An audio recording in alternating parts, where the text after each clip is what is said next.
ছেলেরা নষ্ট হইও না বাপ, পচে যাওয়া জিনিস কেউ গ্রহণ করে না। বখাটেকে দুশ্চরিত্রকে কেউ পছন্দ করে না। লম্পট চরিত্রহীন, নারী লুভী, জিনা বেবিচার, অসভ্যতা, মদ জুয়া আসক্ত এমন অপদার্থ জানোয়ারকে কেউ পছন্দ করে না। তারে কুকুরের সাথেই মানায়, মানুষের সাথে মানায় না। বেনামাজিকে জানোয়ারের সাথেই মানায়, ইমানদার মুসলমানের সাথে মানায় না, মানায় না। হ্যাঁ, এজন্য এটা জরুরি বিষয়, এটা বুঝার বিষয়। কেন আমি নামাজ পড়বো না, কেন আমি হালাল খাবো না? 30 বছর ধরে যারা সুদ খাইতেছেন, এই বাবা সংসারের অভাব পূরণ হয়েছে তো? বলেন না কেন? 30 বছর ধরে যে বাটপারে ওজনে কম দেয়, এই বাটপারে জিজ্ঞাসা করেন না যে বাটপার তোর এই 30 বছর ধরে যে কাস্টমার ঠগাস, তোর অভাব গেছে না যাবে কোনোদিন? তো লাভ হইলো কি বেড়া? কি রে এত সিটারি করে কাম তো লাভ হইলো না। সিটারিয়ে যা করলা, কই সংসারের অভাব তো গেল না, কিস্তি তো শেষ হয় না, কিস্তি তো শেষ হয় না, প্রয়োজন তো শেষ হয় না। কই কিস্তি ইনকাম করে 90,000, কিস্তি চলে 6 না। হ্যাঁ, কথা বলেন না কেন? কিস্তি কারণটা কি? বেড়ারে দিয়েও কিস্তি লইছে, বেড়িরে দিয়েও কিস্তি লইছে, পুতের বউরে দিয়েও কিস্তি লইছে, নাতিরে দিয়েও কিস্তি লইছে। সংসারের সবগুলো হারাম কর, বউ হারাম কর, স্ত্রীও হারাম কর, পুতের বউ হারাম কর, প্রত্যেক কিস্তি যে লইছে তো হারাম কর। কথা বলেন না কেন? হ্যাঁ, মাতেন না কা নাইরে আপনি পাল্টা জবাব দেন। হ্যাঁ কোন আমি শুনি, তর্ক করেন। কিস্তি মানে তো হারাম, সুদ মানে তো হারাম, সুদ মানে তো হারাম। তো বলে হুজুর না খাইয়া মরে যাবো নি? হ্যাঁ মরে যাবেন, মরলে কি শরম নেই? কোনো মানুষ মারা গেলে এটা কি বেজ্জতি নি যে ছি ছি ছি জীবনে কেউ মরলো না, হায় হায় রে আস্তাগফিরুল্লাহ আস্তাগফিরুল্লাহ, এরকম শরমের কথা? লোকটা মুখে গেল বলে, বলেন মরে যাওয়া কোনো শরম? তো মরে যাবে, অসুবিধা কি? আমারও তো অনেক সময় অনেকে বলে যে হুজুরে না খাইয়া কি মরে যাবে? মরে যাবেন আপনি, অসুবিধা কি? না খাইয়াই মরে যাবেন, অভাবে মরে যাবেন, ঠিক আছে, কিন্তু এরপরেও তো চোখটা বন্ধ হইলে জান্নাতের দুয়ার খুলে যাবে। যে মাওলা অভাবে পড়ে গেছি, তো তোমারে ছাড়ি না, খাইতে পাই নাই কিন্তু তোমারে ছাড়ি না। নবী সাল্লাল্লাহু আলাইহি সাল্লাম তো পেটে 2টা পাথর বাঁধছে। আপনারা আমাদের কার হালাত এমন হইছে ক্ষুধার কষ্টে?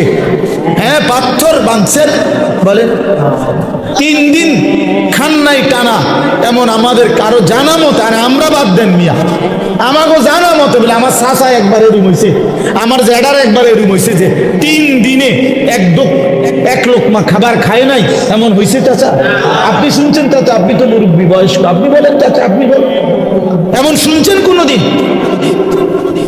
কিন্তু আল্লাহ নবী সাল্লাল্লাহু আলাইহি সাল্লাম যে দিনের পর দিন 3 দিন ক্ষুধার্ত ছিলেন, এই কথা কি আপনারা শুনেন নাই? তাহলে নবীজির চাইতে ক্ষুধার কষ্ট বেশি সয়েছে এমন উম্মত তো এই 1450 বছরও এখনো হয় নাই। সাহাবায়ে কেরাম, আবু বকরের মতো দামি সাহাবী, ওমরের মতো দামি সাহাবী, হযরত আয়েশা নবীজির স্ত্রী বলেন, রাআইনা হিলালান সুম্মা হিলালান সুম্মা হিলালান। নবীজির স্ত্রী বলেন, এক চাঁদ উঠছে, এটা ডুবছে, আরেক চাঁদ উঠছে, এটা ডুবেছে, আরেক চাঁদ উঠছে, এটাও ডুবছে। কয়টা হলো? কয় মাস? 3 মাসে আল্লাহর কসমে মসজিদে বসা। নবীজির হাদিস, আম্মা জান আয়েশা বলে, মা আওকাদাত ফি আবিয়াতে রাসূলিল্লাহ নারুন, আবিয়াত বহু বচন না, বাইতুনের রাসূলের 9 জন বিবি। আম্মা জান আয়েশা স্ত্রী বলে, আমরা 9 বিবির কারো ঘরে এই গোটা 3 মাসে কোনো দিন রান্না করা চুলায় কোনো খাবার আমরা খাইনি, কোনোদিন। ফামা আইশুকুম। সাহাবী জিজ্ঞেস করছে, মা তাহলে বাঁচলেন কিভাবে? ফামা আইশ, জীবনটা চালাইলেন কেমনে? আল্লাহর নবীর স্ত্রী বলেন, আত্তামারু ওয়াল মা, খেজুর এবং পানি। 3 মাস খেজুর এবং পানি, সকালেও এটা, দুপুরও এটা, রাতেও এটা, শনিবারও এটা, রবিবারও এটা, সোমবার, মঙ্গলবার, বুধবার, বৃহস্পতিবার, শুক্রবার, প্রতিদিন একই জিনিস। এভাবেই জিন্দিগি পার করছে। পানি, খেজুর, খেজুর, পানি। খেজুরও তো অল্প, 1টা 2টা 8টা। খেজুরের দানা বাইটা পিসাইয়া পাউডার বানায়া সাহাবায়ে কেরাম খেজুরের দানা পানি ভিজায়া ছাতুর মতো বানায়া তারপরেও খাইছে। হ্যাঁ, এই জন্য আমার বাপ, আমি আমাকেও বলছি, আপনাকে শুধু না, আমরা আমাদেরকেও বলি, নিজেকেও বলি, নিজের ঘর পরিবার নিয়েও আলোচনা করি। তাহলে আমরা প্রত্যেকে ইনশাআল্লাহ আমাদের জিম্মাদারি মনে রাখেন। কু আনফুসাকুম, আমি যে কথার থেকে এতগুলো কথা বললাম, অর্থ হলো নিজের ফিকির করা, আমার ঈমান, আমার আমল, আমার আখিরাত, আমার স্ত্রী সন্তানের ঈমান, আমল, আখিরাত, আমার বাপ। এবার আমি শেষ অংশে কথাটা বলতে চাই, এটা আমরা যারা এখানে যে কয়জন মনোযোগ দিয়ে শুনছেন, আমি সবাইকে বলি, আমরা এটা মনে রাখতে হবে, আমরা মুসলমান, আমাদের জীবন আখিরাত, আমাদের জীবন দুনিয়া হবে না। আমাদের একবার বিশ্বাস করেন, 200 কোটি মুসলমান আমরা যদি রাত দিনও পরিশ্রম করি দুনিয়া উপার্জনের জন্য, আল্লাহর কসম, খোদার কসম, কাফের বেঈমানের সমপরিমাণ দুনিয়া আল্লাহ আমগরে দিবে না। এটা আল্লাহর ওয়াদা, দিত না। মানে আমি হেবড়ারে কইলাম শাহাদাত ভাই, আপনি যদি মাথাও ফাড়াই এলাম, আমি টাকা 500 যে চাইছেন আমি দিতাম না বেটা। এবার তুমি যেটা মনে করো এটা করো, আমি কইলাম দিতাম না, দিতাম না, তখন আমি কেমনে নিবেন আপনি আমার থেকে টিয়াটা? কথা বুঝেন নাই আমার? আমি যে কইছি, একবারে কসম করে কইছি আমি টিয়াটা দিতাম না। তো আল্লাহ বলছে, বান্দা দুনিয়া আমি তোমাদের ইমানদারকে দেব না বান্দা, পুরা, এটা আমার ওয়াদা, আমি দেব না দুনিয়া, আমি দেব আখিরাত। আখিরাতে আল্লাহ বলছে, বান্দা দুনিয়া আমি তোমার প্রয়োজন মাফিক দিচ্ছি, আর কাফেরকে দুনিয়া বেশি দিলাম, তবে আখিরাতে পুরাটা তোমাদের ইমানদারদের জন্যই বরাদ্দ রাখলাম, বেঈমানকে এক ঢোক পানিও পান করতে দেব না,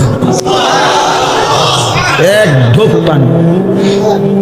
চোখটা বন্ধ হইলে কোনো বেঈমান আর এক ঢোক পানি পাবে না, এক লোকমা খাবার আর কোনোদিন মিলবে না। লা ইউফাত্তারু আনহুম ওয়া হুম ফীহি মুবলিসুন। আল্লাহ বলে, জাহান্নামী জাহান্নামের আগুনে 1 সেকেন্ডের জন্য বিরতি পাবেন। লা ইউফাত্তারু, বিরতি হবে না। কি ভাই, তাহলে আপনি কি লেগে লাফালাফি করতেছেন?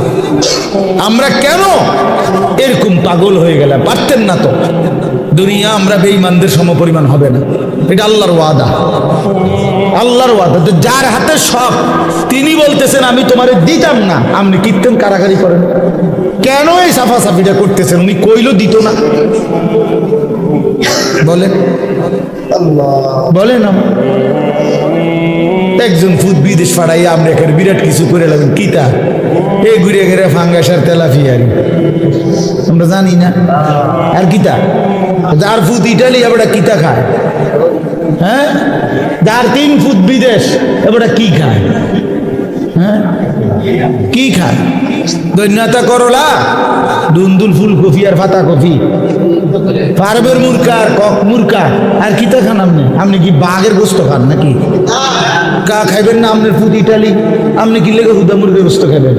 ওইটি তো আমরা আঙ্গাল কাঙ্গাল রাই খাই। আপনি তো প্রতিবেলা সিংহের গোস্ত খাওয়া দরকার, আপনার 3 ফুট বিদেশ। কই দুনিয়া কি ভোগ করছি আমরা? এই সামান্যটুকু দুনিয়া, 3 বেলাও তো আমরা ঠিক মতো সামান্য কুদুর খাবার খাই, এইটুকুর জন্য আখিরাত ছেড়ে দিলেন। একটা অটো ড্রাইভারের সারাদিন ইনকাম কত? সব যাইয়া থুইয়া 300 টাকাও তো থাকে না, এই 300 টাকার জন্য আল্লাহকে ছেড়ে দিলেন। একটা সিএনজি ড্রাইভারের ইনকাম কত? সারাদিনে 700-800 টাকাও তো থাকে না, সব মালিক জমা, গ্যাস, এরপরে রাস্তার যে খরচ, ওই যে জায়গায় জায়গায় টাকা দিতে হয় না, জিবি না কি কয়ডি রে, এই এগুলো দিয়া ঠিয়া 700-800 টাকাও তো থাকে না।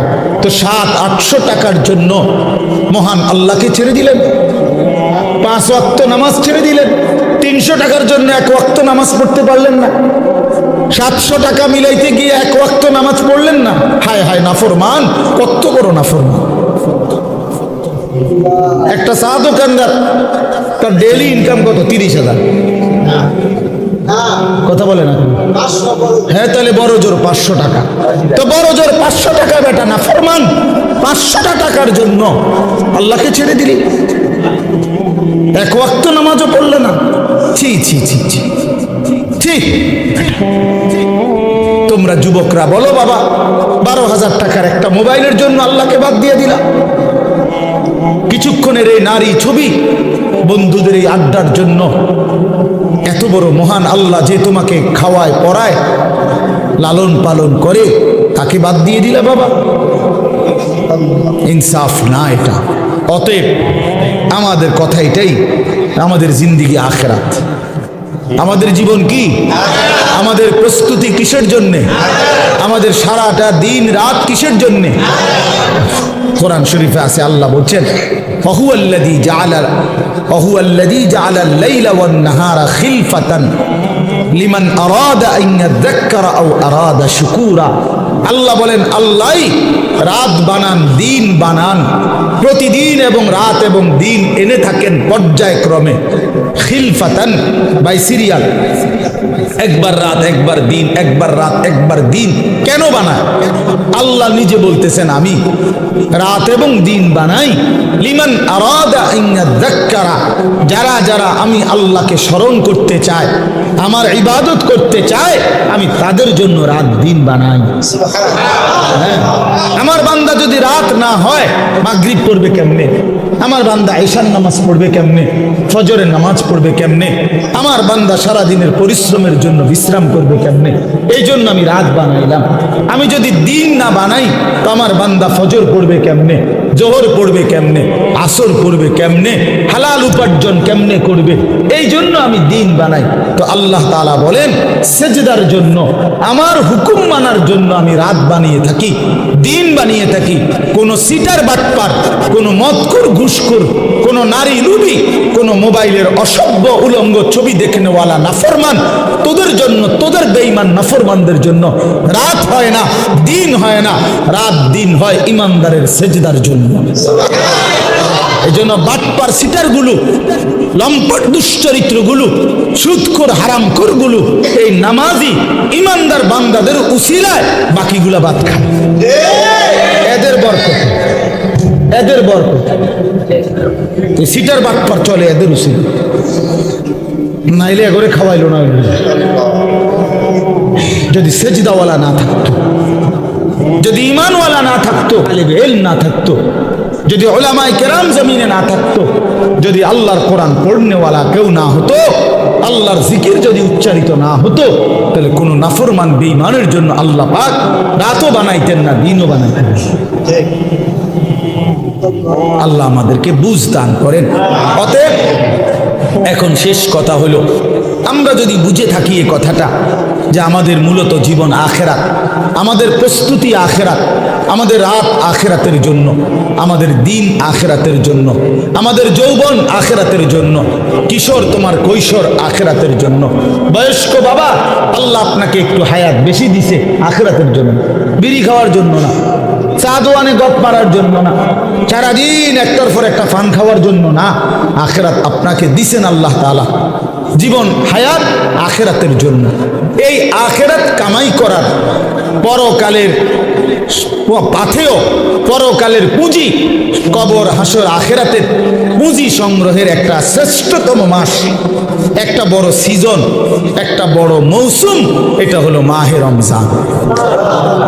এই কথাটা আমি বলতে চাই। সিজন বুঝতে হয়। বুদ্ধিমান ব্যবসায়ী, হ্যাঁ বুদ্ধিমান কৃষক জমিনে ফসল করবার আগে সিজন চিনে যে এখন কোনটা লাগাইতে হবে। কথা বুঝছেন নি? সিজন হইলো আলুর, আপনি লাগাইছেন টমেটো, তাহলে হইতো না। সিজন চিনতে হবে। কোন সময় কোন তরকারির মৌসুম, কোন সময় কোন ফসলের মৌসুম। ব্যবসায়ীও সিজন বুঝে।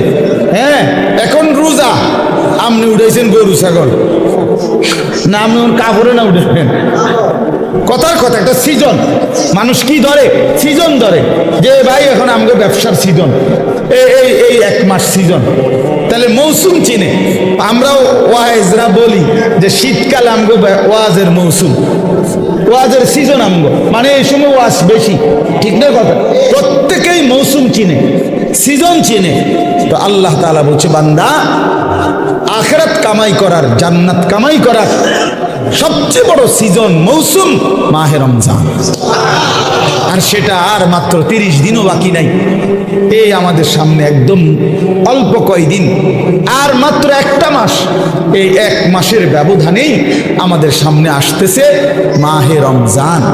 আল্লাহ তাআলা বলছেন, ইয়া আইয়ুহাল্লাযীনা আমানু কুতিবা আলাইকুমুস সিয়ামু কামা কুতিবা আলাল্লাযীনা মিন ক্বাবলিকুম লাআল্লাকুম তাত্তাকুন। রোজার বিস্তারিত আলোচনা হুজুররা করবে, আমি এই জন্য আপনাকে ইমাম সাহেবরাই বলবে ইনশাআল্লাহ। কিন্তু আমার বলার উদ্দেশ্য শুধু এই কথা বলা যে আল্লাহ বলছে, বান্দা তোমাদের উপরে রোজা ফরজ করলাম, পূর্ববর্তী ইমানদারদের উপরও আমি ফরজ করেছি। উদ্দেশ্য কি? উদ্দেশ্য হলো আল্লাহ বলেন লাআল্লাকুম তাত্তাকুন। ইমানদার 1টা মাস তুমি আমার হুকুম পালন করবা, গুনাহ বর্জন করবা, আমার আদেশ পালন করবা। রোজা, নামাজ, ইফতার, সাহরি, 20 রাকাত তারাবি, ভোর রাত্রে কিছুটা তাহাজ্জুদের নামাজ, সেজদা, দোয়া, কান্নাকাটি, জিকির, তেলাওয়াত, যাকাত, ফিতরা, দান, সাদাকা, শবে কদর, রমজানের শেষ দশকের ইতিকাফ, এতগুলো ইবাদত দিয়ে আমি সিজনটা সাজাইছি, রমজানটা সাজাইছি। অতিরিক্ত অনেক কিছু দিছি। ইফতার রমজান উপলক্ষে, সাহারি রমজান উপলক্ষে, 20 রাকাত তারাবি রমজান উপলক্ষে, শবে কদর রমজান উপলক্ষে, শেষ দশকের ইতিকাফ রমজান উপলক্ষে।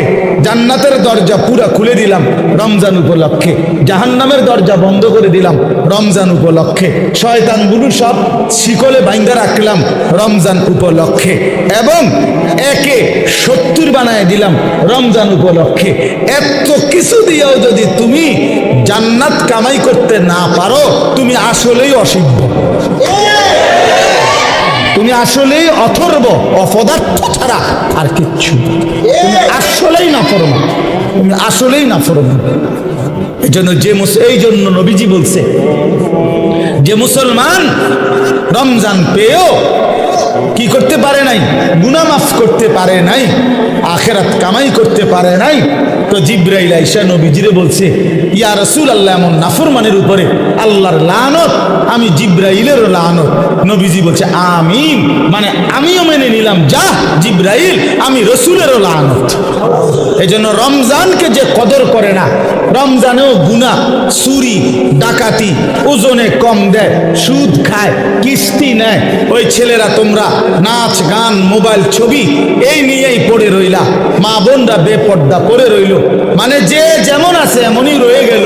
তো তার উপরে আল্লাহর লানত, ফেরেশতার লানত, তোর নবীর লানত, তোর উপরে খোদার গজব, তোর উপরে আল্লাহর লানত। আর এত জনের লানত নিয়ে সুখ কপালে জুটবে না, দুনিয়াতেও আখিরাতে। অতএব দয়া করে আমরা ইনশাআল্লাহ আজকের এই মোবারক মাহফিলে নিয়ত করি যে আমরা এবারের রমজানকে নিজের জীবনে কদর করব ইনশাআল্লাহ। সবাই গুনাহ থেকে পবিত্র হই। ছেলেরা, নওজোয়ান, মোবাইলের অশ্লীলতা ছেড়ে দাও বাবা, গুনাহ ছেড়ে দাও বাপ। এই উলঙ্গ ছবি, নারী, অশ্লীলতা, বেহায়াপনা ছেড়ে দিয়ে 5 ওয়াক্ত নামাজ পড়ো, আল্লাহকে ডাকো বাবা। আগামীর পৃথিবীতে ইনশাআল্লাহ তোমরা দেখো, সারা পৃথিবীর হিসাব, সারা পৃথিবীর জরিপ এখন প্রত্যেক, যে আমার আগে বক্তব্য দিলেন আপনি, হ্যাঁ, না না চাচা বলছেন না, চাচা কি বললেন কোন তো একটা কথা, আমি তো এনওজি করতে করতে শুনছি যে এই 70-72 বছর বয়সে এই গ্রামে ছেলেরা যে এরকম একটা ফাউন্ডেশন করে উদ্যোগ নিছে, এটা প্রথম। আপনি বললেন না একটু আগে? আচ্ছা বলেন তাইলে এটার অর্থ কি? অর্থ হলো আমি ব্যক্তিগতভাবে এখন প্রতিদিন গড়ে 3-4টা বয়ানে যাই, এরপরও কুলাইতে পারি না। তো আমার বলার উদ্দেশ্য হলো, আমি যদি 100টা বয়ান করে থাকি মনে করেন মাহফিল, এর মধ্যে 98টা হবে যুব সমাজের আয়োজন সারা বাংলাদেশ। কথা, গতকালে আমি মহেশখালী ছিলাম, এই যেখানে কক্সবাজার মহেশখালী নাম শুনছেন না? মানে বাংলাদেশের বড় একটা তাপ বিদ্যুৎ কেন্দ্র হইতেছে ওইখানে, ওইখানে মাতার বাড়ি, তো ওইখানে ছিল। তো হাজার হাজার যুবক, হাজার হাজার, তার মানে সারা বাংলাদেশে এরকম নওজোয়ানরা আগাইতেছে আল্লাহর দিকে, কোরআনের দিকে, ইসলামের দিকে। সারা বাংলাদেশে আপনারা এখন চাচারা বলেন, আগে 20 বছর আগে যতগুলো মাদ্রাসা দেখছেন চারিদিকে, এখন গলিতে গলিতে হাঁটলে হাঁটলে চারিদিকে ডানে বামে মাদ্রাসা দেখা যায় না? তো বাড়ছে কিনা? অনেক বাড়ছে, 10 গুণ বাড়ছে, 50 গুণ বাড়ছে। সারা বাংলাদেশে প্রত্যেক বছর, এখন বছরে বারবার বাংলাদেশের ছেলেরা কোরআনের হাফেজ হিসাবে সারা বিশ্বের আন্তর্জাতিক প্রতিযোগিতায় 70 দেশ 100 দেশের সাথে 1 নম্বর 2 নম্বর হয়ে থাকে বাংলাদেশের ছেলেরা। তার মানে বোঝা গেল যে আলহামদুলিল্লাহ যুব সমাজ, নওজোয়ানরা যেভাবে ইসলামের দিকে আগাইতেছে, আগামীর পৃথিবীতে এই নওজোয়ানরাই কালেমার পতাকা উড়াবে ইনশাআল্লাহ। হ্যাঁ হ্যাঁ, ইসলামের পতাকা উড়বে, বিজয়ের পতাকা উড়বে ইনশাআল্লাহ। তখন তোমরা যেই ছেলেরা নামাজি হবা, চরিত্রবান হবা, ইনশাআল্লাহ মনে রাখো তোমাদের হাতেই ইমানের পতাকা উড়বে।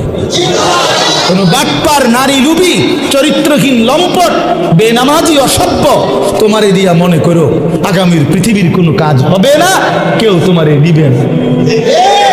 আমি বললাম, এই জন্য চরিত্র হেফাজত করো, আখলাক হেফাজত করো।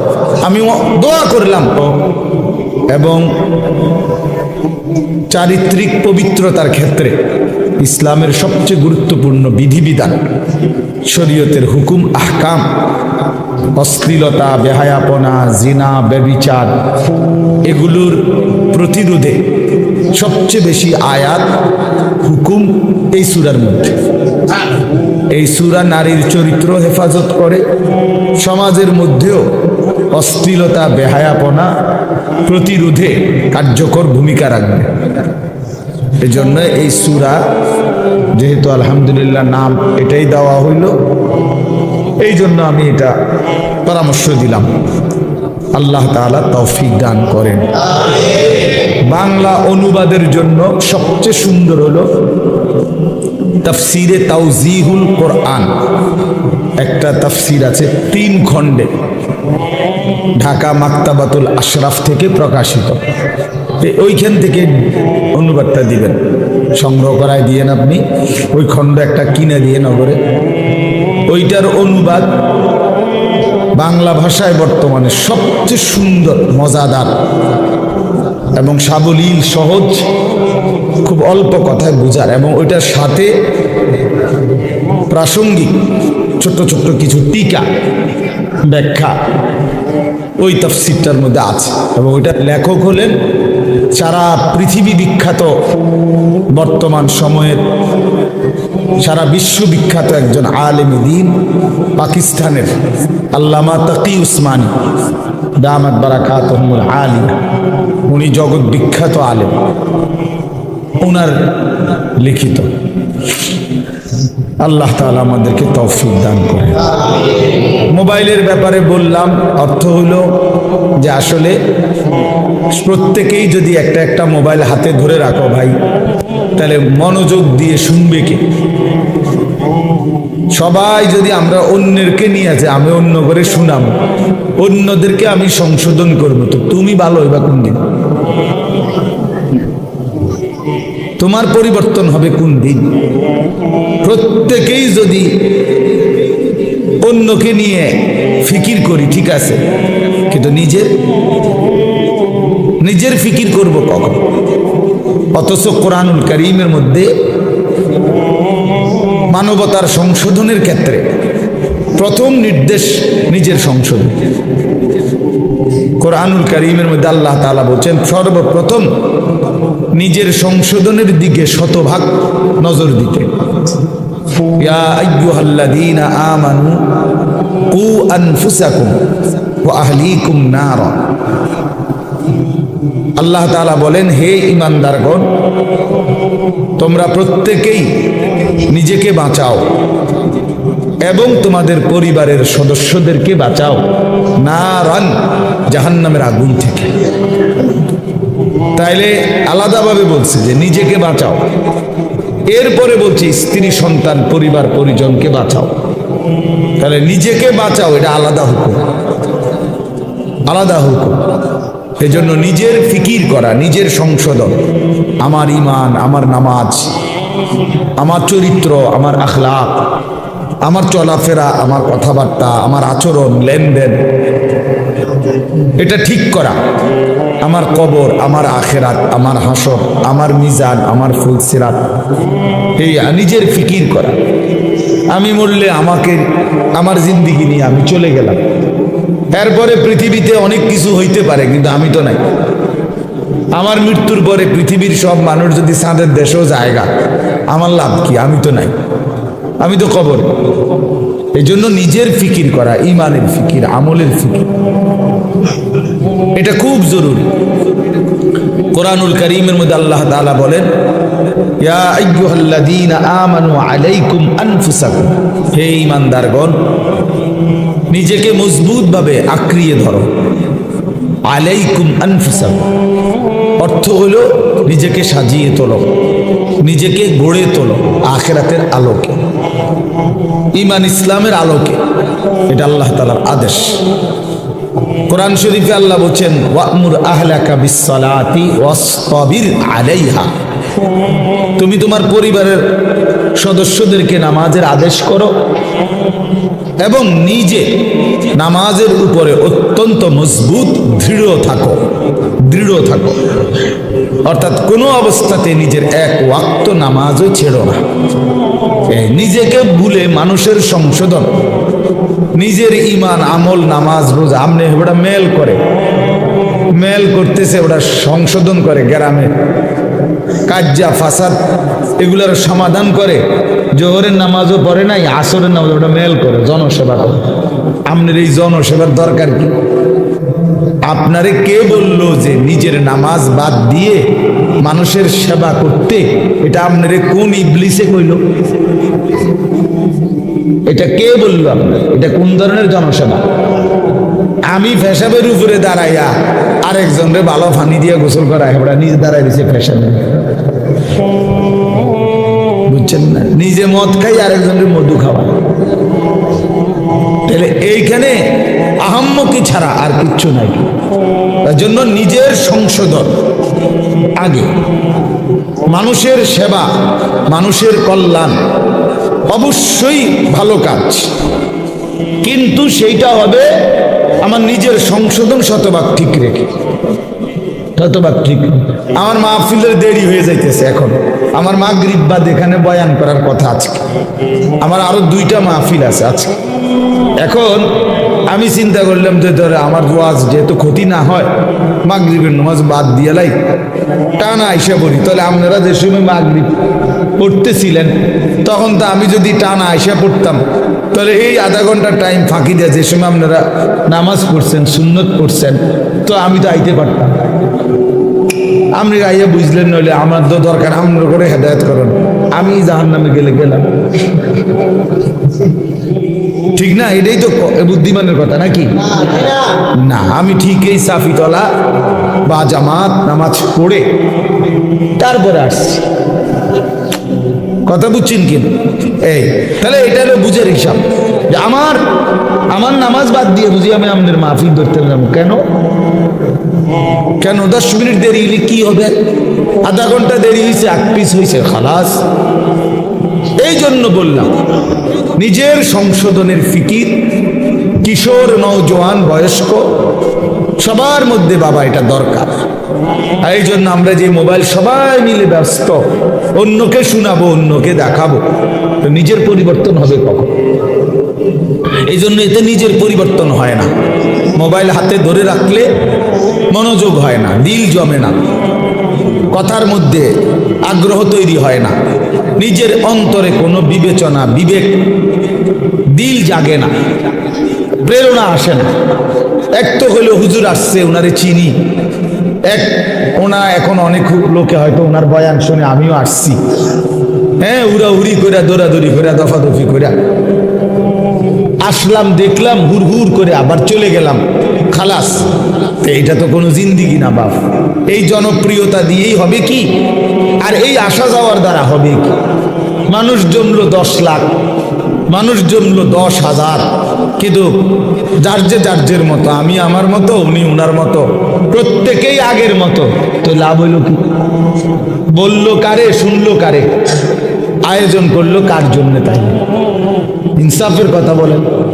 যিনি বিড়ি খায় উনি বিড়িয়ে খায়, যিনি সুদ খায় উনি সুদে খায়, যিনি মিথ্যা বলে তিনি মিথ্যাই বলে, যিনি কথায় কথায় গালি দেয় তো আপনি গালিই দিচ্ছেন, যার দোকানে টেলিভিশন, চা দোকানে নাচ গান চলে তো চলতেই আছে, যার ঘরে পর্দা পুশিদা নাই, বউ বাচ্চার, স্ত্রী কন্যার, তো সেইভাবেই চলতেছে, যার ছেলে নামাজ পড়ে না তো পড়েই না, যার মেয়ে পর্দা করে না তো করেই না। তো এই ইমাম সাহেবদের এই প্রতি সপ্তাহের বয়ান তাহলে কার জন্য, কাকে করে এগুলো? এই কোরআন আল্লাহ তাআলা তাইলে কার জন্য নাজিল করলেন? চাঁদের দেশের মানুষের জন্য? তাইলে রাসূলুল্লাহ সাল্লাল্লাহু আলাইহি ওয়াসাল্লামের 23 বছরের মেহনত কার জন্য? তাই কাকে তিনি, কার জন্য তিনি এই কাঁদলেন, এই চোখের পানি ফেললেন, তায়েফের এত রক্ত ঝরাইলেন, পেটে 2টা পাথর বাঁধলেন ক্ষুধার কষ্টে, ঘরের চুলায় 3 মাস, নবীজির স্ত্রীরা বলছে টানা 3 মাসও গেছে, কোনোদিন 3 মাসে ঘরের চুলায় রান্না করা কোনো খাবার খাই নাই আমরা। তো এইভাবে রাত দিন ক্ষুধার্ত, রক্তাক্ত, চোখের পানি, এইভাবে নবীজি কষ্ট দিবানিশি করে, মাকসাদ, উদ্দেশ্য কি ছিল? তাই নবীজির নাম ব্যবহার করে আমরা কিছু জিলাপি খাবো, খিচুড়ি খাবো, বিরিয়ানি খাবো, খালাস। এই তো 23 বছর নবীজির মেহনতের খোলাসা, মানে লক্ষ্য উদ্দেশ্য, ঠিক না? তাইলে ইনসাফ কি বলে, বিবেক কি বলে?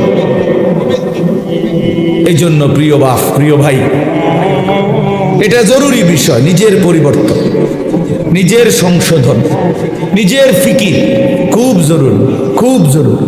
মানুষের কল্যাণ এটা উত্তম, কিন্তু নিজেকে বাদ দিয়ে না, নিজেকে ভুলে না, নিজেকে ছেড়ে দিয়ে। এই সুন্দর ফাউন্ডেশন আমাদের যেই কোনো পরামর্শ দরকার, শুধু ঘন ঘন মাহফিল না চাইলে, আমার মাদ্রাসায় যাইবা অসুবিধা নাই, প্রতি মাসের 2য় শনিবার আমাদের মাদ্রাসায় মাসিক ইসলাহি মাহফিল হয়। এই যে ফেব্রুয়ারি মাসের 8 তারিখ 2য় শনিবার হবে ইনশাআল্লাহ। আপনারা নওজোয়ানরা, ছেলেরা তোমরা যাইও, বয়ান শুনতে যাও, দেখা হোক, কোনো পরামর্শ দরকার হইলে আমরা পরামর্শ দেব ইনশাআল্লাহ। কিন্তু ইনশাআল্লাহ আমার আশা এটা, আমরা বিশ্বাস করি আগামীর পৃথিবী যুবকরাই, নওজোয়ানরাই কালেমার পতাকা উড়াবে ইনশাআল্লাহ। অতএব আমরা যেন কেউ নষ্ট না হই, চরিত্রহীন না হই, চরিত্রহীন না হই। আল্লাহ আমাদেরকে তৌফিক দেন, কবুল করেন। আজকের এই মুবারক মাহফিলকে আল্লাহ তাআলা ভরপুর বরকত দান করেন।